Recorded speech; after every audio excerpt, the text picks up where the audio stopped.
अस्सलामुअलैकुम स्टूडेंट आज हम 9th क्लास का एक इम्पोर्टेंट चैप्टर जो है वो स्टार्ट करने जा रहे हैं जो आपका इम्पोर्टेंट है। ये जो आपके एक्सरसाइज में जो लॉन्ग क्वेश्चन के रिस्पेक्ट ये इम्पोर्टेंट है। ये एक्सरसाइज में आपका जो क्वेश्चन 9 होता है उसमें क्योंकि आपका क्वेश्चन 5 से ऑनवर्ड जो उनसे क्वेश्चन आते हैं लॉन्ग क्वेश्चन के तौर पे आते हैं और उन क्वेश्चन में जो 9 होता है वो असेंशियल होता है, वो आपने लाजमी अटैम्प्ट करना होता है। क्वेश्चन 9 जो कि थ्योरम्स के ऊपर होता है, प्रॉब्लम्स जो हैं वो डिस्कस करने होते हैं और जो प्रॉब्लम है वो 8 मार्क्स का आता है आपका, ठीक है। 2 क्वेश्चन को मिलाएं, जैसे आपके प्रीवियस जो उनसे क्वेश्चन है उनमें ए और बी पार्ट्स आते हैं 4 मार्क्स के, लेकिन जो प्रॉब्लम होता है वो 8 मार्क्स का आपका होता है। तो ये जो प्रॉब्लम है आपके 12 चैप्टर के स्टूडेंट या तो आपका 12 चैप्टर से आता है या अगेन नेक्स्ट जोन से है एक और चैप्टर वहाँ से आता है ये आपका प्रॉब्लम, ठीक है। तो 16 चैप्टर से आ जाता है या 16 से आता है या 12 से आ जाता है, तो वो आपका या 16 से करना होता है या आपका 12 से। तो आप 12 का जो प्रॉब्लम है वो अच्छे से करेंगे। तो इसमें 6 जो हैं वो आपके प्रॉब्लम्स हैं, थ्योरम्स हैं। तो यहाँ पे आज हम फर्स्ट जौन सा आपका थ्योरम है उसको डिस्कस करने जा रहे हैं, जिसका ये जो इसकी स्ट्रक्चर जौन सी होती है ये बहुत इंपॉर्टेंट होती है। इसके स्ट्रक्चर वाइज जौन से हैं वो इसके नंबर्स होते हैं। मान लीजिए इसमें डायग्राम जौन सी है वो इम्पॉर्टेंट होती है। अगर आपने जो ये गिवन प्रूव और कंस्ट्रक्शन हर चीज़ ठीक लिखी है, डायग्राम आपकी रॉन्ग है तो उसके नंबर वो आपके काट सकता है। डायग्राम एसेंशियल है, इसको आप अच्छे से करेंगे। प्रोसीजर अभी मैं इसको एक्सप्लेन करूँगा कि ये कैसे ये डायग्राम बनी है। और देन जो है आपके पास गिवन जो गिवन स्टेटमेंट दी गई होती है, प्रॉब्लम जो थ्योरम आपको दिया गया होता है उसमें गिवन जो स्टेटमेंट होती है वो आपने यहाँ पे राइट करनी होती है। और इसके बाद स्टूडेंट आपके पास जो है टू प्रूव गिवन जो दिया गया होता है जो प्रूव, और देन थर्ड पे जौन सी है वो कंस्ट्रक्शन को देखा जाता है कि कंस्ट्रक्शन आपने जो करनी है डायग्राम को बनाना है वो, और देन प्रूव में स्टेटमेंट और रीज़न, ठीक है। तो देन ये आपका कंप्लीट हो जाता है प्रूव और स्टेटमेंट रीज़न के ऊपर, ठीक है। तो मेरे पास स्टेटमेंट है, इसकी मैं रीड आउट कर देता हूँ स्टूडेंट। स्टेटमेंट इसकी है, any point on the right bisector of a line segment is equi distance from its and points. वो अपने एंड पॉइंट से जो है इक्वी डिस्टेंस होता है, ए से पी का डिस्टेंस ले या पी का बी से ले तो वो इक्वी डिस्टेंस पे होगा। तो स्टूडेंट इससे पहले आपको ये आपका चैप्टर जौन सा है इसमें line bisectors and angle bisectors के ऊपर प्रॉब्लम्स आपके दिए गए हैं, थ्योरम्स दिए गए हैं। तो फर्स्ट जौन सा है वो लाइन बाइसेक्टर के ऊपर है। तो स्टूडेंट सबसे पहले आपको पता होना चाहिए कि लाइन बाइसेक्टर क्या होता है। लाइन बाइसेक्टर आपका इसमें हम देखेंगे कि जो लाइन है आपकी बाइसेक्टर और उसकी डिफाइन पहले हम सबसे पहले देखते हैं कि इसकी डिफाइन में क्या है स्टूडेंट। तो इसमें आप लाइन बाइसेक्टर में सबसे पहले आपको पता होना चाहिए कि right bisector of a line segment क्या होता है। A line is called a right bisector of a line segment if it is perpendicular to the line segment and passes through its mid point. वो उसके mid point से पास करें। कैसे student, मान लीजिए ये आपका लाइन सेगमेंट ए बी है, ए बी कोई लाइन सेगमेंट है, एक आप परपेंडिकुलर ड्रॉ करें और वो उसको मिड पॉइंट से जो है यहाँ से पास करता हुआ गुजरे, तो ये लाइन सेगमेंट के ऊपर जो है वो बाइसेक्टर है, ठीक है।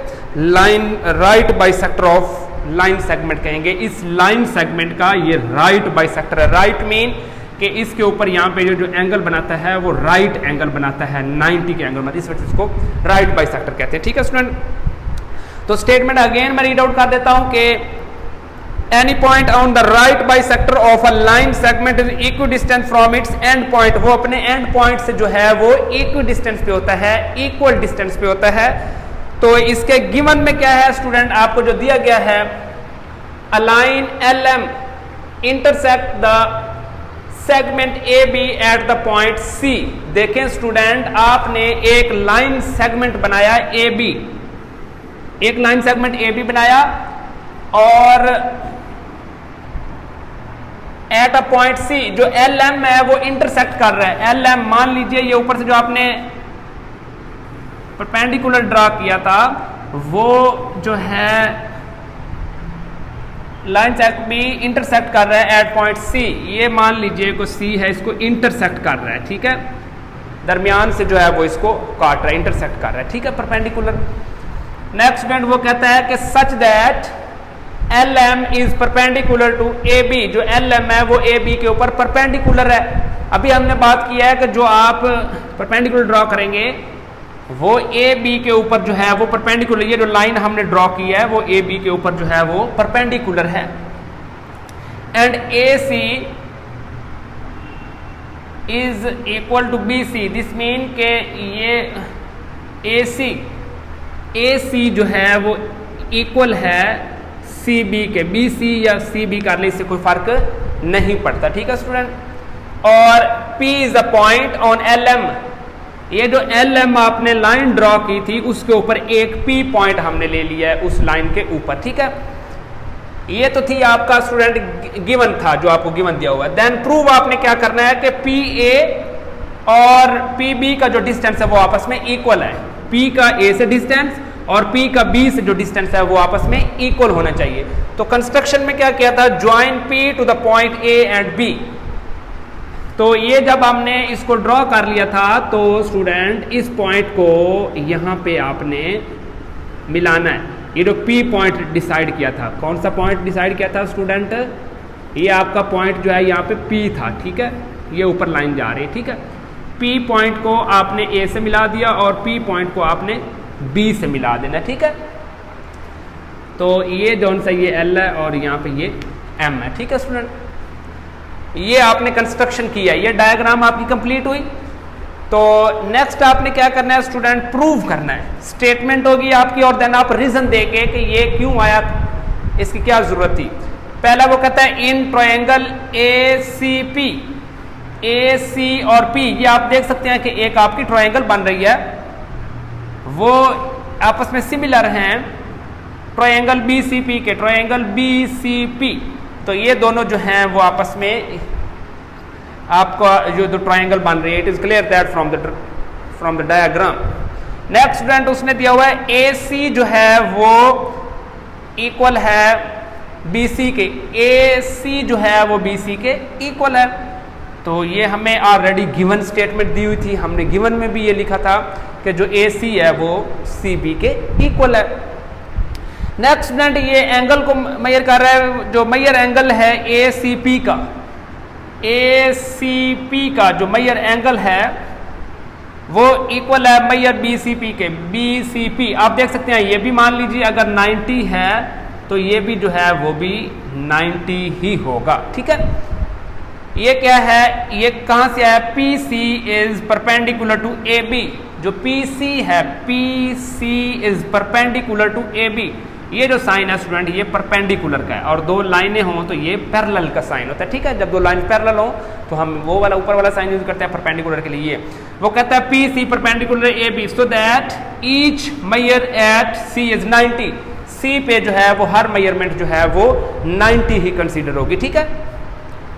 नेक्स्ट स्टूडेंट हमने ट्रायंगल को और उनके एंगल्स को कंपेयर कर लिया। अब PC जो है वो PC के इक्वली है, PC जो है वो कॉमन पॉइंट है, P का A से और ये P का B से, ये जो है C वो कॉमन पॉइंट है, दरमियान में जो कॉमन पोर्शन है ये इस साइड पे भी यूज हो रहा है और इस साइड पे भी। तो इस स्टेटमेंट को उसने कह दिया कि ये आपका कॉमन है। तो from diagram it is clear that के जो PC है वो आपका कॉमन है। नेक्स्ट है student triangle ACP, triangle ACP equal है ट्रायंगल BCP के, ठीक है स्टूडेंट। तो फ्रॉम SAS पास्टुलेट, ठीक है स्टूडेंट।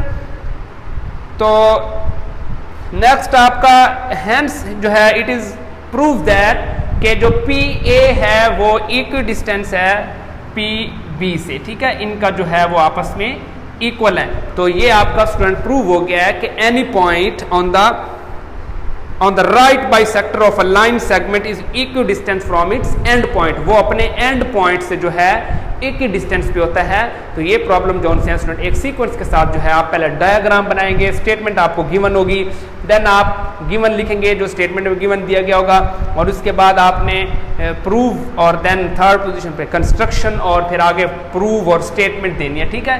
तो ये स्टूडेंट आपका चैप्टर जौन सा है वो 12 है और 9th चैप्टर 12, ठीक है। लेक्चर जौन सा है वो फर्स्ट है आपका, ठीक है। ये फर्स्ट थ्योरम जौन सा हमने डिस्कस किया। नेक्स्ट लेक्चर में हम आपके रिमेनिंग जौन से थ्योरम रह गए हैं वो डिस्कस करेंगे। तब तक के लिए अल्लाह निगहबान।